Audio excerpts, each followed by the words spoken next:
Hello, today I'll show how I made these vintagey Valentines, and I have to say I was inspired by the Be My Valentine postcard script, and this is just so beautiful. What a beautiful vintage script. And the hot air balloon just matched it just perfectly, and I just couldn't wait.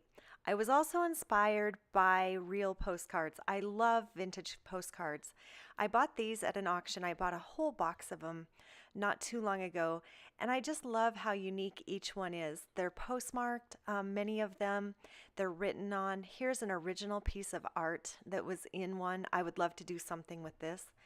And could you imagine actually embroidering a postcard?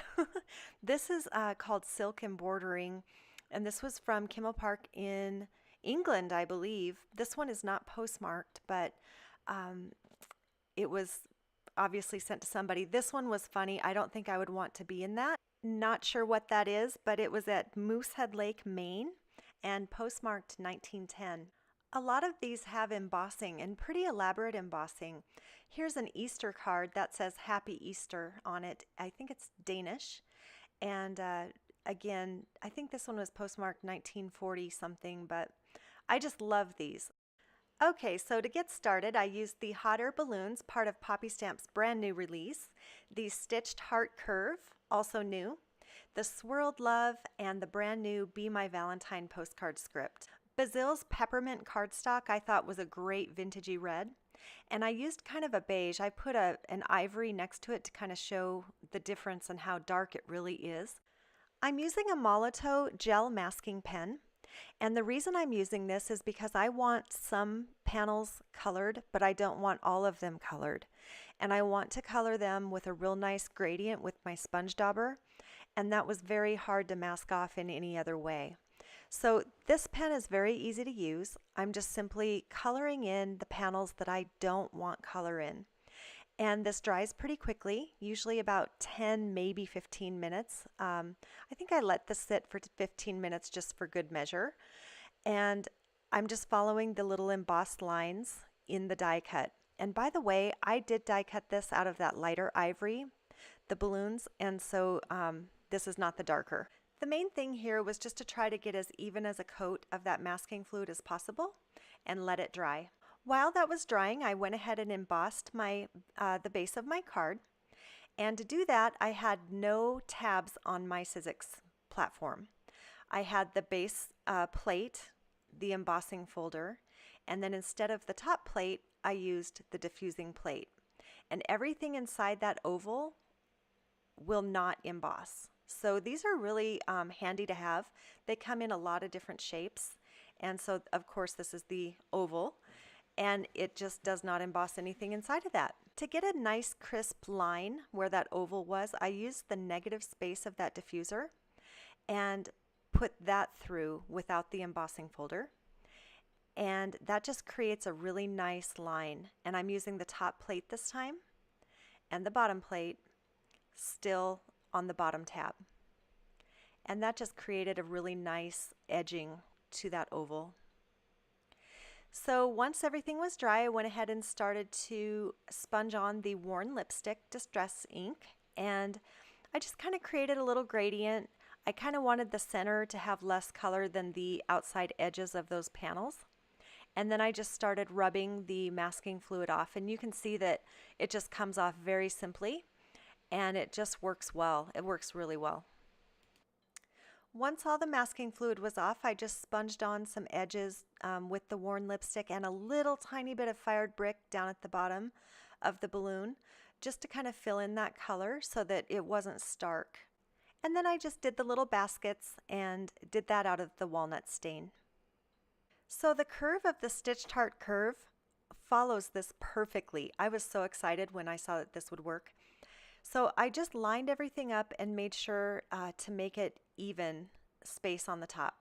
And so to do that, I just blocked off the bottom with my hands so that I could make sure that that top half was clear and even. Ran it through the die cutting machine, and then I was left with two pieces. Very carefully took that tape off, and oh, I was so excited. I love this. So then I ran it through again so that I could just get the little red heart pieces so that I could fill that in an inlay. But before I could do that, I needed to run the little gold thread through. So I just wanted a double-sided strong adhesive to put on the back there, and I just started running little pieces of the gold thread through. Not going to do anything with that thread yet outside of just get it adhered to that back, because we're actually going to glue the panel that we're working on onto a base. You can see those bases up above there. So the main thing here was just to get all the edges really good and around each heart with glue, so that as the inlay goes in, it's just a nice tight fit there. And also, of course, making sure not to glue the thread in between. So the thread stays on the outside and then the panels get glued down to a base. Next, I just grabbed all the little pieces of thread and kind of pulled them down so that they would be somewhat in the position that they're going to be in. And I put glue inside each heart and then went ahead and just inlaid them. Once all the pieces were inlaid, I just went around the edges with a little bit of walnut stain, just very, very lightly, to give that kind of a worn look as well, and to kind of hide those edges just a little bit. The background sky for the balloon was made with peacock feathers, stormy sky, and a little bit of antique linen distress oxide. I wasn't too particular. I just kind of wanted a little bit of color back there. So the next step was going to be attaching the threads to the card. So to do that, I kind of needed an idea of where everything was going to be. And it was now that I went ahead and did a double layer of that basket. Since the top of the balloon is on a base, I figured that the basket should be as well, so that they were the same amount of layers. So once I kind of positioned everything to a rough idea of where it's going to be, I was able to remove the little basket and put a piece of double-sided adhesive in its place.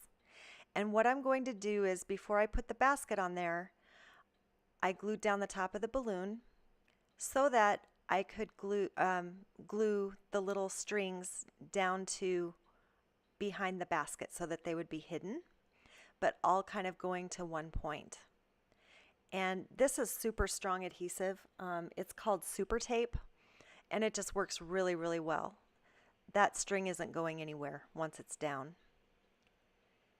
So once all the pieces are down, and I just made sure that they weren't crossed up, that they were nice and going to a point, I was able to just cut them so that no strings would be falling out of the bottom of the basket, and they would be hidden by the basket. And then I just glued the basket down, and any tape that wasn't stuck down is now, because there's glue under there. I die cut each of the sentiments out of that peppermint red cardstock by Bazille, and just went over to kind of create a little gradient out of walnut stain. And I just loved the look that that created, and I went ahead and glued them down where they went. And I'm notorious for not dotting I's, and I actually remembered to dot the I this time. Anyway, so when I was done putting the sentiments on, I just went around lightly and brushed on some gold delicata. I didn't use a sponge dauber, I used my finger because I just wanted it to be just here and there, just enough to give it a little bit of color throughout that texture. And I didn't want it to be even, I wanted it just to look worn. And then I went around the edges with some tea dye and my sponge dauber, and that created a really nice worn look on the edges. And then when I was done with that, I did a little bit of frayed burlap, and here I was just testing it before I tried it. But I gave it a little wash, just kind of all throughout the card, just very, very, very light, focused on the edges, and then I spritzed a little bit with a wet paintbrush as well, just for some little dots. Next, I used some green stickles to create some greenery inside the basket, and these do have a little sparkle with them, and I just did a little line of it and then pulled it down with my little pointer tool.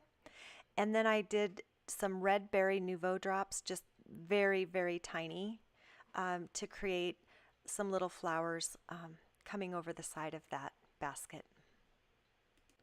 The last finishing touch was a little bit of glossy accents inside of each of the hearts. And I know that may not be too vintagey, but I just could not resist. I love glossy accents, and this is the perfect die to use that with the hearts. So there are my vintage Valentines, and thank you so much for stopping by, and I'll see you again soon. Have a great day.